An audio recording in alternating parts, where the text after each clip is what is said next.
so I was talking to my dad this morning about our podcast, and my dad goes, "Did you hear about these guys from Nigeria?"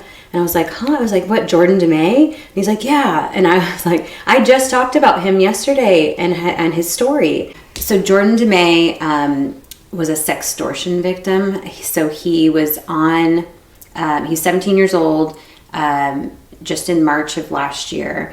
And a girl contacted him through Instagram that he didn't know in the middle of the night. And they went back and forth. She convinced him to send a nude photo. Oh, okay. And he did.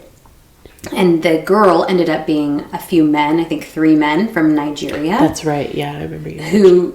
So they requested $1,000, or they were going to send out the photo to his family and friends. He sent them $300. That's all he had. Yeah. And they continued to push. And Jordan said, "I'm going to kill myself if, you distribute this photo." And these men said, "Good, enjoy your miserable life." That's what they wrote back. And he proceeded to shoot himself. And this all happened within 6 hours of time. It's really important that these things go mainstream, that this is something that people are hearing about and talking about and educating themselves on, the dangers around things like sextortion. Right now, this death by suicide led to an investigation, and they were able to find the men. Wow. So 2 of these Nigerian men have been indicted, and they're in Michigan right now. Okay. And as of today, they pled not guilty to the crimes. And yet it's not confirmed, but there could be over 100 victims from these guys. It was like a sextortion ring. Someone came into Jordan's bedroom at 3 a.m.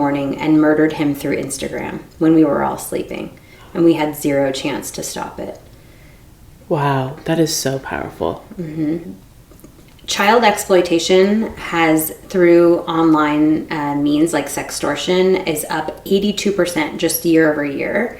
Wonder though, so this conversation was happening on Instagram, and these men had been doing this to maybe over 100 other young men.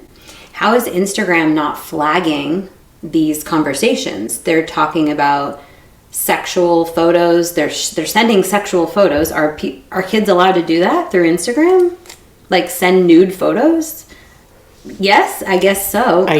You got me there. I don't know, but talking about suicide, saying I'm going to kill myself, how did that not get flagged and addressed immediately? And I think that's the question too, is what are the parameters? What are the red flags? What does get triggered for them? Well, in this case of Jordan DeMay, when he said, "I'm going to kill myself," that would have needed to be addressed immediately. So Instagram would have had to flag it right that moment, contact the police department where that IP address is, right, and they would have had to go to his house. Is these men that are focusing on teenagers, right, are focusing on young men.